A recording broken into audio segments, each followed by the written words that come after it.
Well, our final guest is someone who is at the centre of the Brexit drama, and what he decides to do and what he tells his MPs to do could prove decisive. So joining us now is the Labour leader, Jeremy Corbyn. Thank you very much for being on the show today. Welcome. Thank you. Now, there are reports in the papers today that I just want to start off with, saying that Labour is preparing to whip its MPs to support an amendment that would actually allow Theresa May's deal to go through on the condition that it's then put to a public vote. I mean, is that right? No, we're not supporting Theresa May's deal at all, because we think it's a blindfold Brexit which will actually do enormous damage to our economy. What our conference discussed last year was the question of having a referendum on future relationship with Europe, and what we want to do is put forward our views as well, which are the 5 points we've consistently put forward, and indeed I'm reaching out to MPs across all parties to discuss those at the moment. Indeed, I've been to Europe to discuss those with the EU, and so we would then favour a credible choice referendum after that. So how are you going to make this happen? Because we've been talking a lot about the Peter Kyle amendment. There's, again, reports in the papers that this amendment is something that Labour could back. Is that not correct? I had a very good discussion with Phil Wilson and Peter Kyle last week, and we went through what they're trying to do, which is make sure people do have a say in the final decision, and that we agree with and support. And they are drafting an amendment which will be tabled this week, and we will obviously decide on our whipping arrangements, but clearly we've had a very good discussion with them. But the key thing is actually Theresa May's deal has now been rejected twice by Parliament. Rumour has it she's bringing it back on Tuesday for a third time. If that fails, a fourth time after that. This is ridiculous. This thing has been defeated comprehensively, and she has got to recognise that we've got to do something different. Therefore, our proposals of a customs union, market access and guaranteeing rights and environmental and consumer protections are, I think, the credible ones that are serious, and that's what we're putting forward. And that's what I've, as I say, been to Brussels to discuss these with Michel Barnier and representatives of the Commission and the Parliament. Sorry to keep going back to this, but it does feel as if that, you know, in the big Brexit machinations, the detail of these amendments is really important, because it's where Brexit is being shaped. So are you going to be whipping in favour of the Peter Kyle amendment? If the amendment is as I have just set out, then yes, we will be supporting it. But we obviously got to see the wording of it, and Peter and Phil are discussing that. We've had a very good, very constructive discussion in relationship with them, as indeed I've had constructive discussions with many MPs from all parties. One of the quotes in today's papers really stood out for me. This is from Peter Kyle, and this is what he said of you and John McDonnell and your views around a second referendum. I've seen for myself how they have moved from inquisitiveness to enthusiasm. So are you enthusiastic about the prospect of a second referendum now? Oh, I love the way he puts that. That's very nice. Yes, we had a good discussion, and yes, our conference voted on a comprehensive motion which is about all the issues relating to Europe. We actually said our priority is to get a general election, but yes, we do support the principle. So are you enthusiastic about a second referendum? I'm enthusiastic about getting a deal with Europe which guarantees our future trading relationship and protects jobs and industries in this country. And I do think people should have a choice on that. Because that feels quite different, doesn't it? You're enthusiastic about getting a deal, which would mean leaving the EU. The priority... So what do you want? Do you want to stay in or leave? The priority is to make sure that we don't crash out on the 29th of March. The priority is to protect jobs and industries in this country. The priority is to make sure we have a future trading relationship and a choice, a real credible choice that the people can make on their future relationship with Europe. At the moment, we're heading for a cliff edge with all the problems that has for industry all over the country. So you saw the concerns of people in Ipswich. What would the choice be in a referendum? Would it be Remain or Theresa May's deal? What would it be? Well, the Parliament will obviously have to decide on the contents. We don't have a referendum law in Britain, so governments can't just call referenda. So therefore, that choice would be discussed by Parliament. But it would obviously have to be a credible choice that's real for both those that wanted to vote Leave or did vote Leave in 2016, as well as those that voted Remain. Would you vote to Remain? It depends what the choice is in front of us. If we've got a good deal in which we can have a dynamic relationship with Europe, which is all the trading relationships and so on, then that might be a good way forward that unites the country. The principle has to be... in that, you may vote to leave the EU? It depends what the relationship is we've agreed in the future. That's why I've put forward all along the whole concept of a customs union with the European Union, which would give us a say in our relationship in the future. Listen, these things are very, very crucial of what we do, and that's why we are trying to reach out to ensure there can be a consensus which prevents a no-deal exit. And the disaster of this government's strategy is they didn't reach out for a consensus in the first place. They've run down the clock, and they continue running down the clock, hoping that they can force MPs to support a deal that clearly two-thirds of MPs don't want to support. Well, let's just talk about, because I know obviously you're keen to have a go at Theresa May. That's your job as leader of the opposition. But I'm just keen to really focus on Labour's position as well. You're saying you're reaching out to MPs. You're writing to a cross-party group, aren't you, including some Conservatives. Who are you writing to, and what are you saying? Well, what we've done is we've spoken to those in what's called the Norway Plus group or Europe 2.0 group. We've had informal discussions with large numbers of MPs. Keir Starmer and many others reach out all the time. The principal points we're putting forward are what I call the 5 pillars of the Labour proposal, which are the customs union, market access and protection of rights. We think that's a basis for discussion and negotiation. And interestingly, when we took these proposals to Brussels, they are alarmed at the way in which the British government's operating, and they were interested in the basis on which they could negotiate with us, because they do not want this country. I don't want this country to become... The EU has agreed to Theresa May's withdrawal agreement. They have agreed to... What they want to do is for MPs to back that. I mean, they've said that numerous times. They've agreed to Theresa May's proposals, and they now recognise that these do not enjoy the support of the majority of MPs. But they've said numerous times that this is the deal that's on the table, that MPs I know, but they've also said said quite clearly that we have a credible view there that they would be prepared to negotiate. They will agree an extension to A50 if there is something credible on the table. And that credible would be a general election in Britain, which I think would be a very good idea, so the people of this country can decide who their government's going to be. And also to discuss a future relationship. What we're proposing is a serious relationship with Europe, so we don't end up doing sweetheart deals with the USA or becoming some kind of offshore tax haven. Now, you mentioned there the kind of Norway Plus plan or Common Market 2.0 as something that you're having discussions on.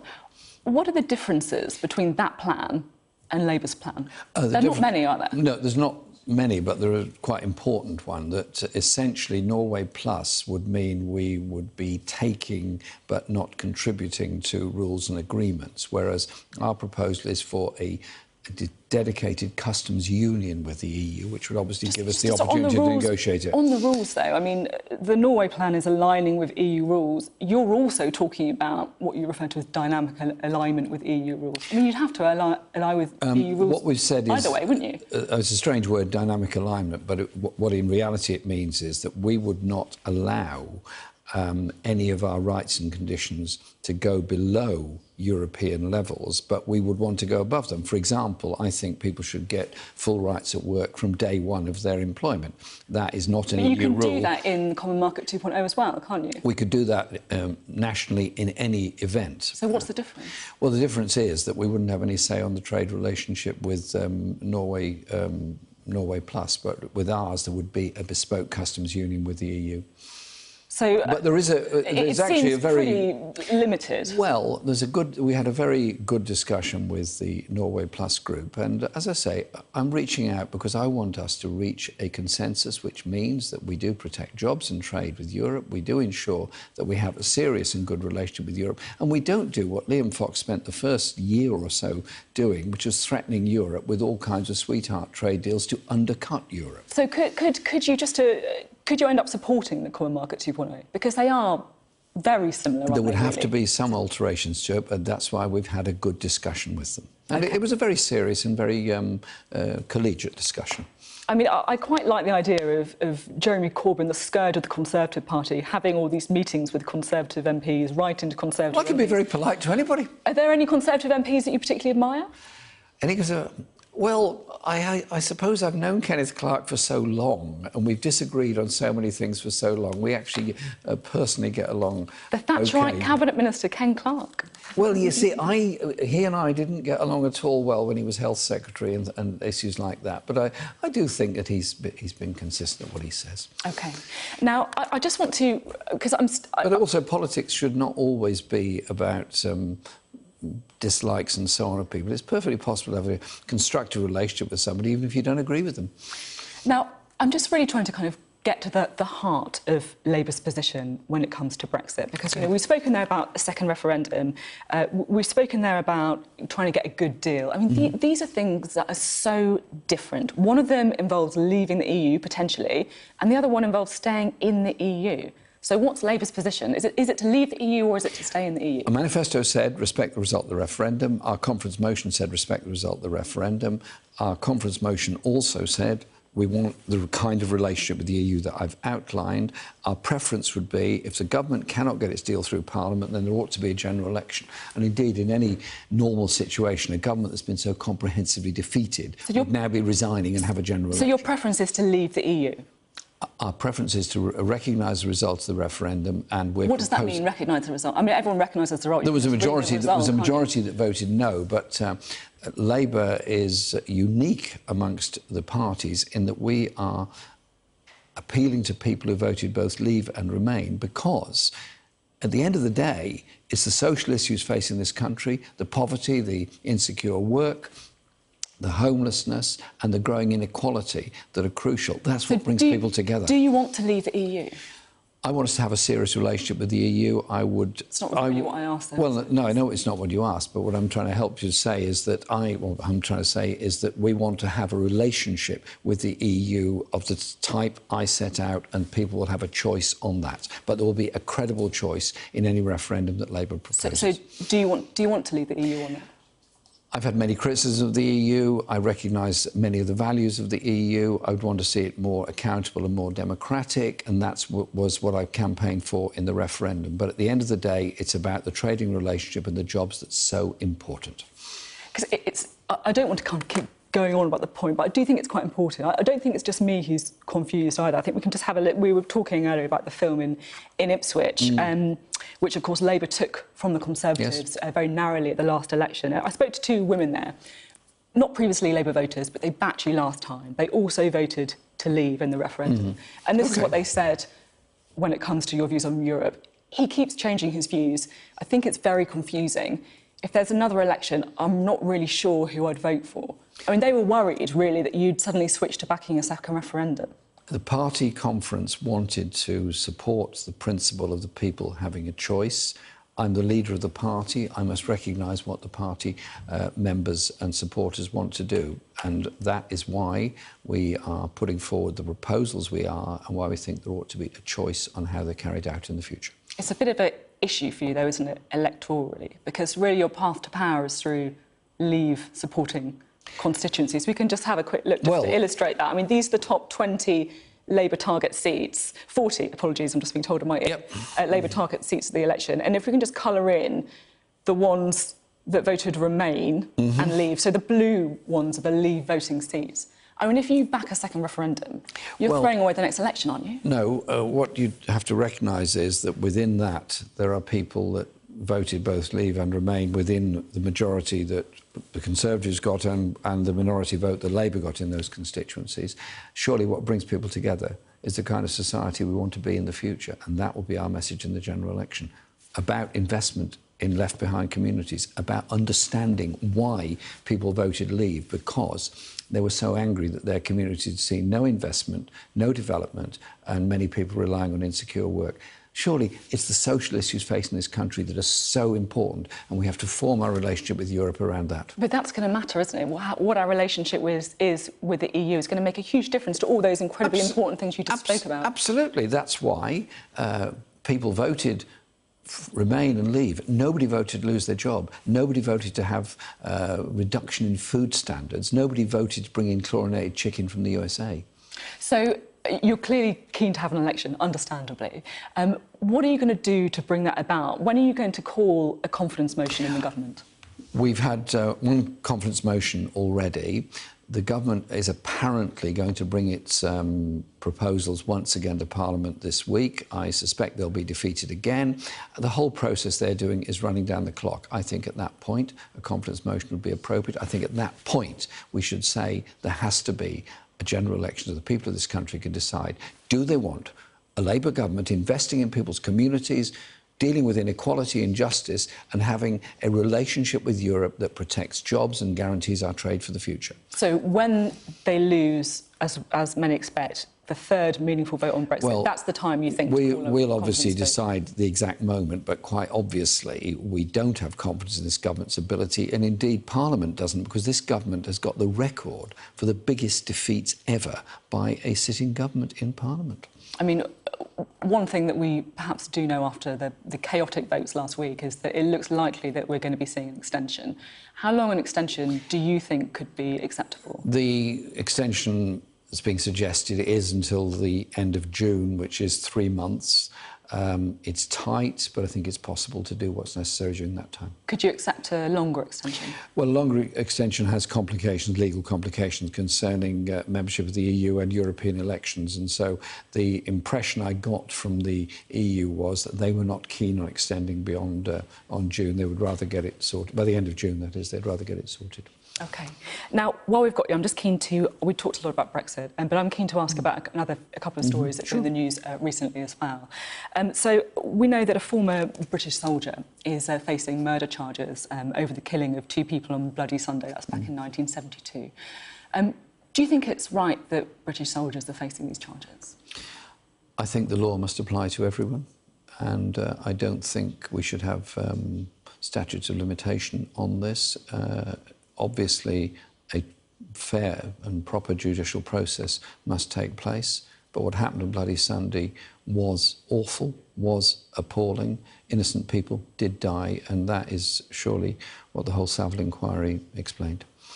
I mean, some people could argue that there's a discrepancy, because while there's more than 200 Republican suspects who were sent what's known as comfort letters, effectively telling them that they were no longer wanted by police. Some would describe that really as an amnesty, and yet British soldiers have been taken to court. Is that fair? This came out of the Northern Ireland peace process. There's obviously a case against this soldier concerned, and obviously a process will have to take place, but I do think it's quite important to have the independence of a legal process, and there has to be an insurance that everyone has to abide by the law.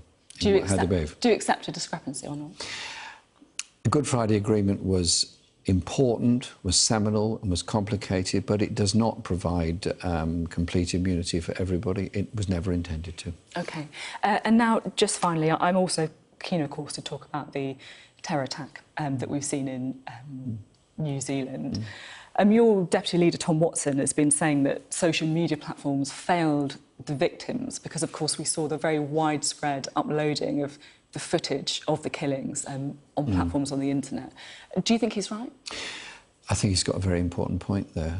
But this was the most disgraceful far-right terrorist attack, and many security forces around the world have been, how shall I put it, slow to investigate far-right extremism, going right back to Timothy McVeigh in the USA and more recent attacks, including a far-right attack in my own constituency when Makram Ali was killed. I think we've got to be far more aware of the dangers from the far right. Tom is absolutely right that the social media platforms, which were actually playing a video made by this person who's now accused of murder, quite rightly accused of murder, all over the world, that surely has got to stop. Is there anything that can be done on a practical level? Immediately, those that control and own social media platforms should deal with it straight away and stop these things being broadcast. But that brings into the whole issue the question of regulation of social media, because social media, and there's some very dark places in social media, is where this person was apparently inhabiting with his far-right extremist ideas, which ends up with 50 wholly innocent people dead in Christchurch, and a fear in multicultural communities all over the world. Are these kind of far-right extremists going to pitch up? I went to my mosque on Friday and we stood outside, and what we said was, an attack on a mosque, an attack on a synagogue, attack on a church, attack on a temple is actually an attack on all of us. We have to come together as communities. How concerned are you about the impact of the far-right on social media? I think it's quite serious. I think far-right extremism is very dangerous. The only way to deal with it is to say quite simply, the far right, who always search for a minority to blame, be they Jewish people, be they Muslim people, be they Bangladesh or any other group of people, don't offer solutions to anything. The only solutions we have to people's issues and problems, the great issues facing this world, climate change and everything else, is people coming together. We mentioned Tom Watson there, and there's been quite a lot of reports about Tom Watson setting up a group within the Labour Party to look at policies going forward. You met with him recently. Do you welcome the work that he's been doing? Listen, I welcome any discussion about party policy and the way we go forward. Our manifesto was groundbreaking in 2017. We're putting more detail into it of how we'll develop our National Education Service, how we'll deal with issues of poverty and investment in this country.